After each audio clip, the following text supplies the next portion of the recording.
And now inviting respected Secretary Ayush, Shri Ajit Mohan Sharan for his welcome address. Very warm welcome to this international conference on yoga. We are indeed honored and highly grateful to our chief guest, Honorable Vice President of India, for sparing his precious time to grace this occasion for inaugurating this important international conference. Excellency, your presence is extremely encouraging for us. Ladies and gentlemen, India has had a great tradition of scholars who have evolved our indigenous systems of healthcare like Ayurveda, Yoga, Siddha, etc. They believed in harmonious and symbiotic relationships with nature. In the course of time, India interacted with other civilizations and assimilated various ways of living life and protecting health, and believed staunchly in the philosophy of Sarves Bhavantu Sukhina, Sarve Santu Niramaya. All should remain happy and all should remain healthy. To achieve this objective at individual and societal levels, it must be realized that practice of yoga stands out prominently to take care of imbalances in the body-mind system and interaction with society. In fact, the logo of International Day of Yoga being celebrated across the globe also has a citation, Yoga for Harmony and Peace, and the theme of the second international conference starting today is Yoga for Body and Beyond.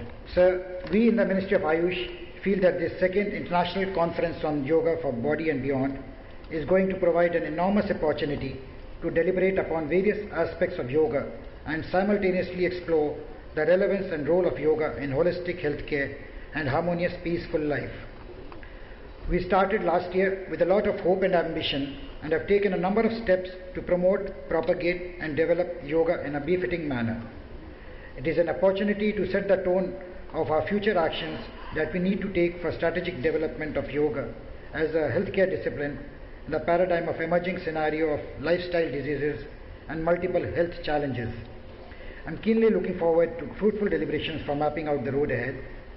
The program of the conference has been structured in such a way so as to give an opportunity to various groups of stakeholders present here to interact with our esteemed yoga gurus, scholars, exponents and experts from India and abroad. There are 9 technical sessions in the conference spread over 2 days where extensive deliberations upon various themes such as yoga and physical well-being, insights from yoga scholars, integration of yoga in the healthcare delivery system, yoga for mental health, yoga for body and beyond would take place. On behalf of the Government of India, Ministry of Ayush, I once again express our thankful gratitude and extend a warm welcome to the Honorable Vice President of India, all the dignitaries present here, yoga stalwarts, international and national delegates, experts, media persons, and all other stakeholders, doctors, clinicians, scholars present here. Thank you. Jai. I am extremely thankful to the Honorable Vice President Sri Hamid Ansari ji, who took time out of his busy schedule to grace this occasion. His presence is a great inspiration to all of us.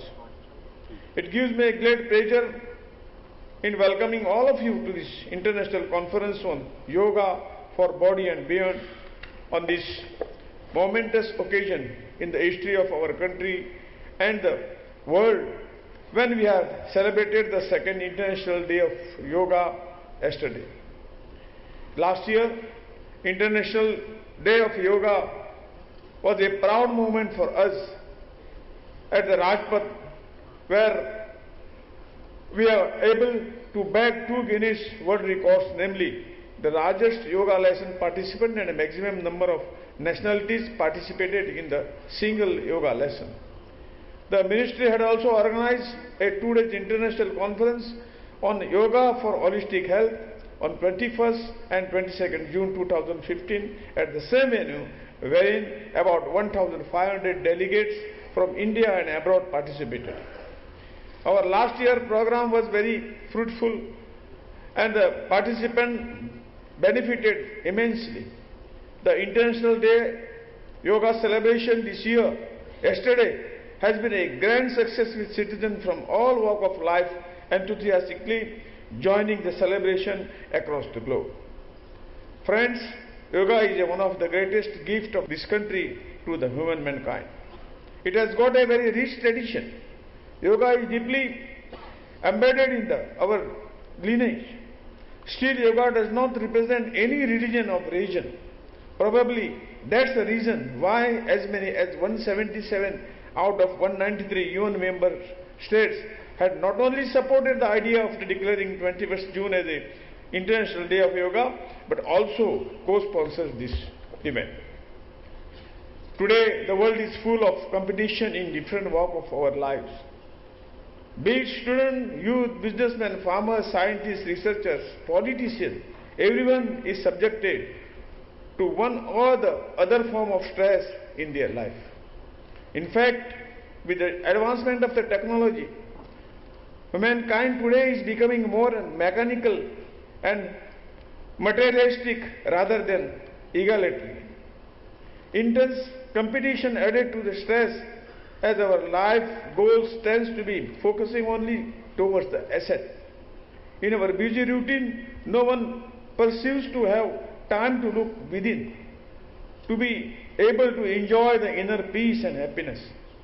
Everybody seems to be searching peace and happiness outside through acquisition of material assets. In these circumstances, yoga helps us all to focus inwards, redirect and re-engineer our energies, and hence it is very relevant for contemporary world. The declaration of International Day of Yoga by the UN Assembly has accelerated the global initiatives for yoga promotion and adoption of significantly. It is a matter of pride that yesterday in India and various countries all across the globe celebrated the International Day of Yoga with gusto and fervor.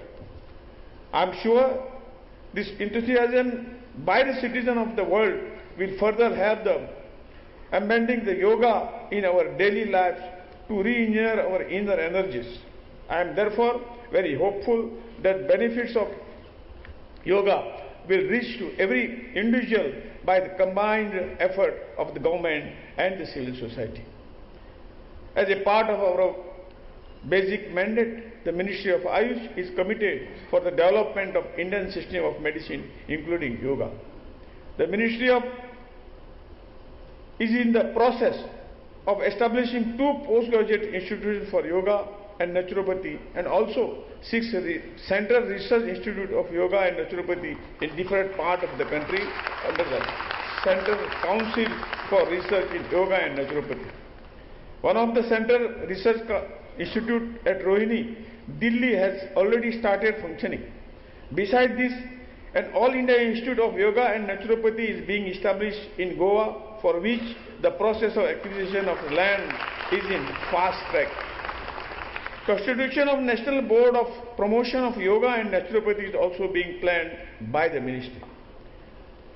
To National Ayush Mission, the setting of the integrated hospital has been taken priority, and many of the state governments are showing keen interest in this subject. Over a period, I am sure each state will have state-of-art integrated hospital. Our ultimate aim is to provide the best patient care facilities and also make everyone healthy and happy. Indian model of promoting yoga and other traditional system of medicine can be emulated by the other interested countries by taking into account their specific local conditions and context.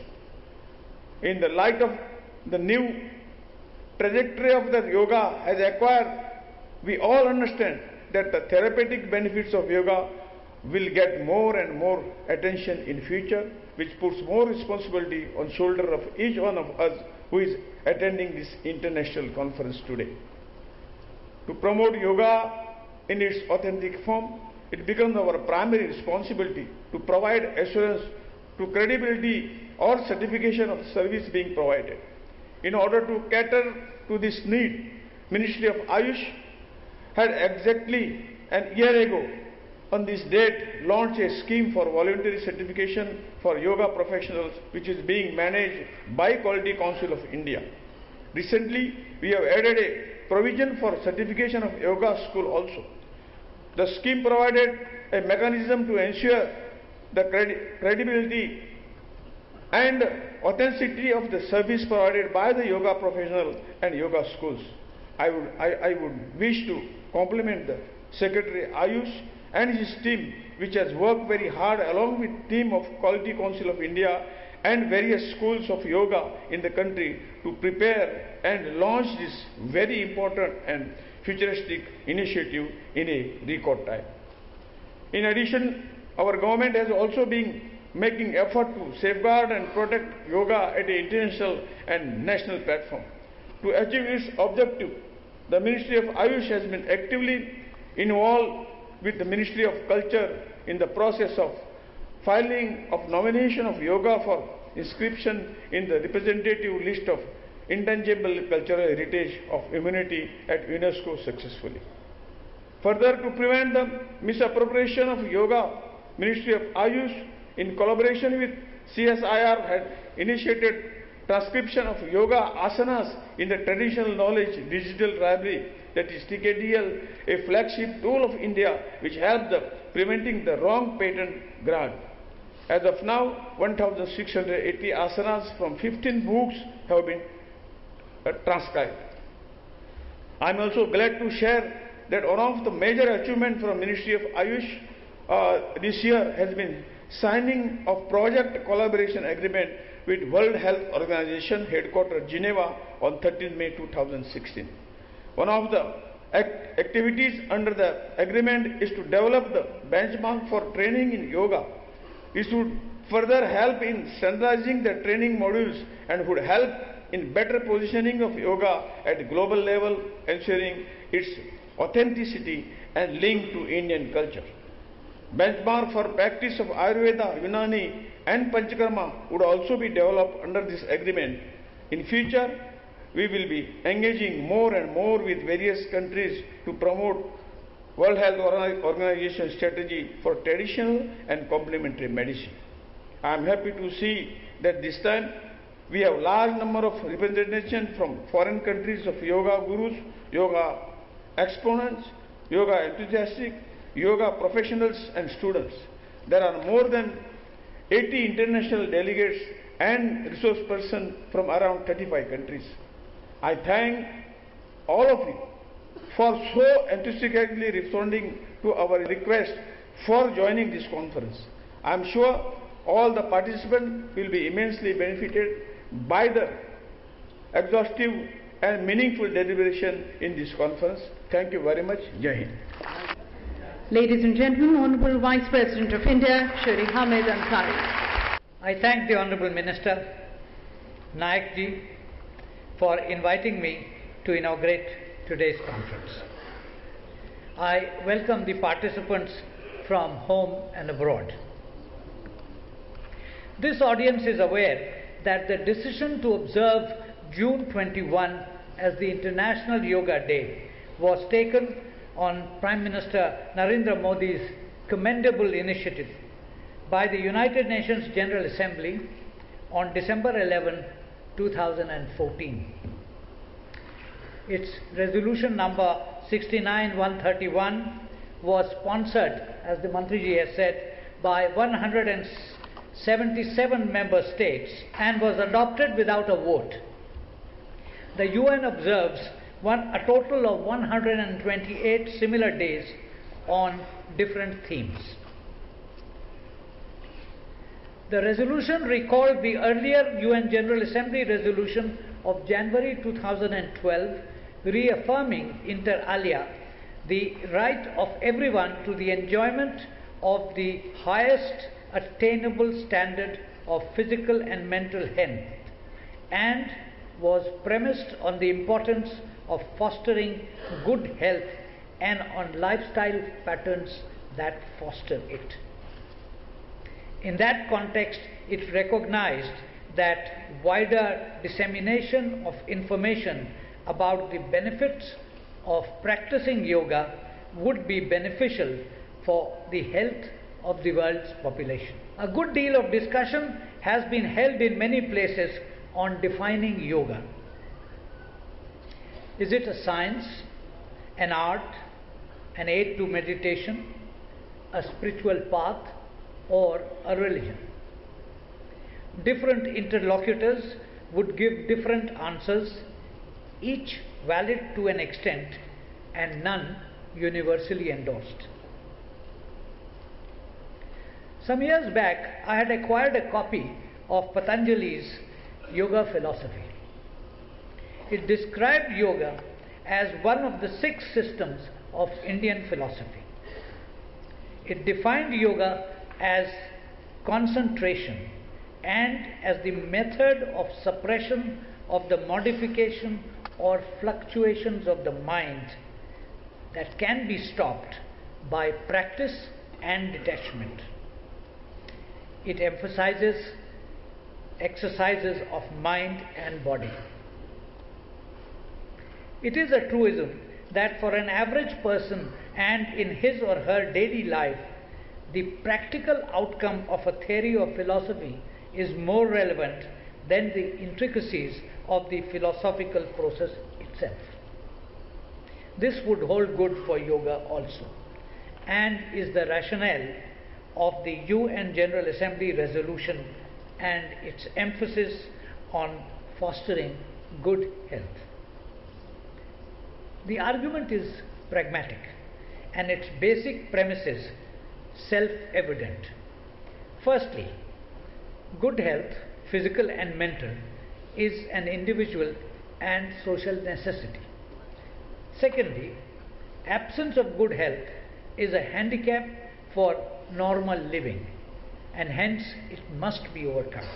And thirdly, down the ages and based on the collective experience in different societies, prescriptions of good physical and mental health and the necessity of hygiene have been treasured, often reinforced for added effect by faith or culture-based edicts. Human history is also a record of human suffering through disease and ill health. The most telling examples of these are epidemics. The Black Death of the 14th century, for instance, emanated in China or Central Asia, spread across most parts of Europe, and took a toll of 75 million lives. Even today, the fear of pandemics continues to haunt us. As on so many other counts, there is a stark relationship between poverty and ill health.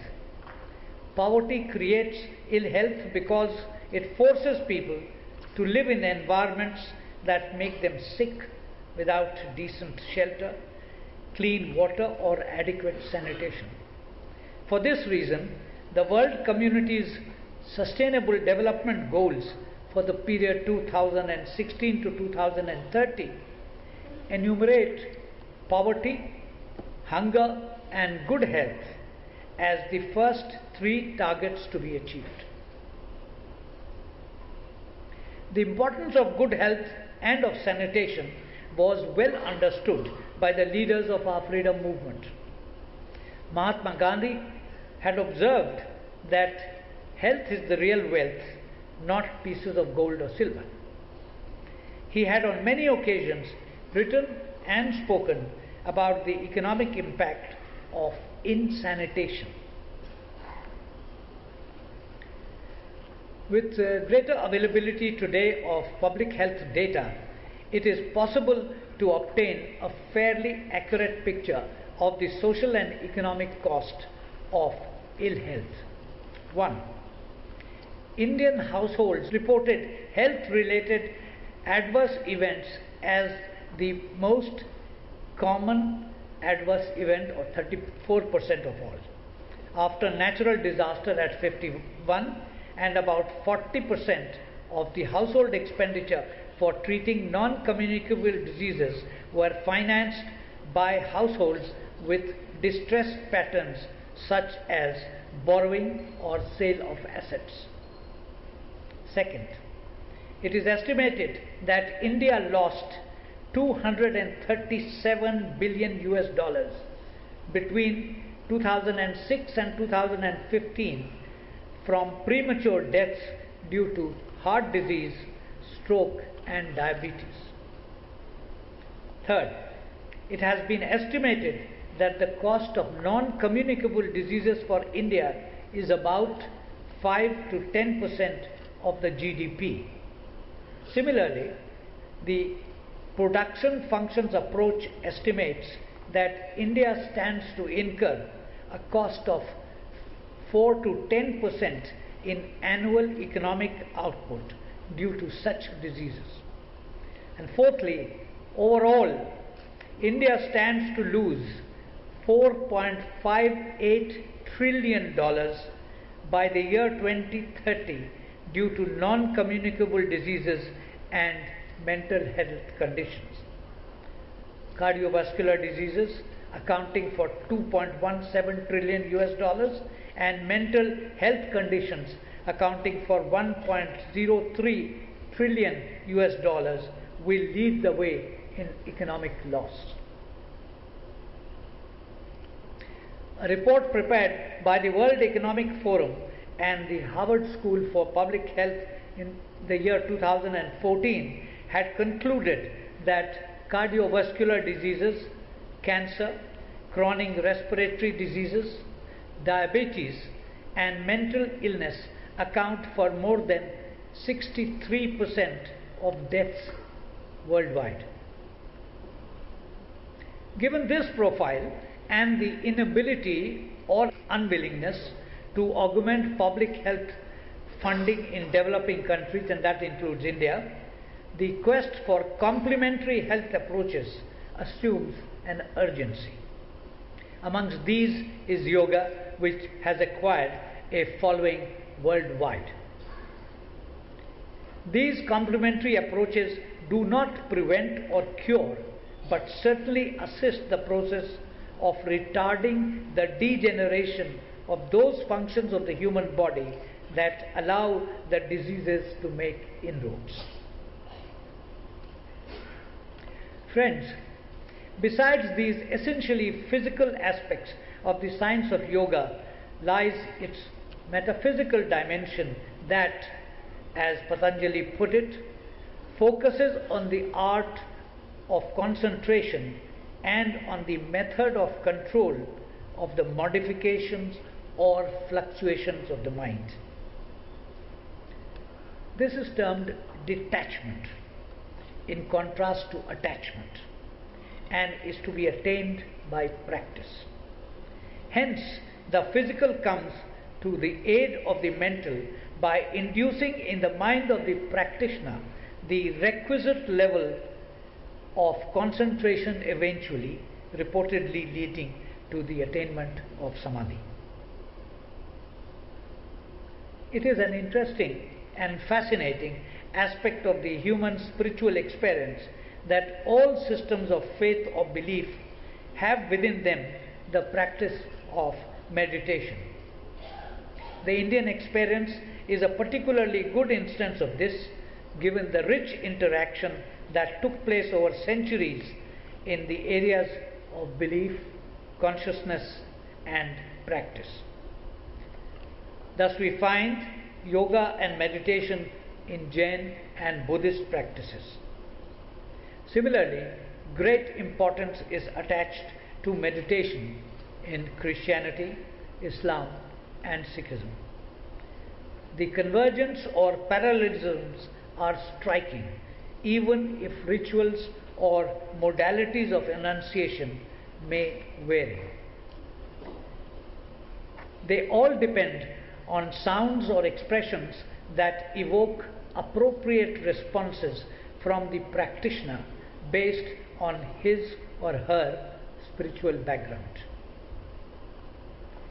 Nor is the practice confined to our part of the world only, or is only of ancient vintage. There is a good deal of contemporary debate about the practices of meditation, their utility and limits. This, however, is not the occasion to dilate on it. Let me conclude by going back to the practical aspect of yoga. It is a science, not a dogma. It helps improve the levels of fitness and the overall health profile. most practitioners testify to its usefulness. As for the more interesting philosophical aspects, perhaps some of the participants in this conference would shed light on it in their interventions. I wish the conference success in its work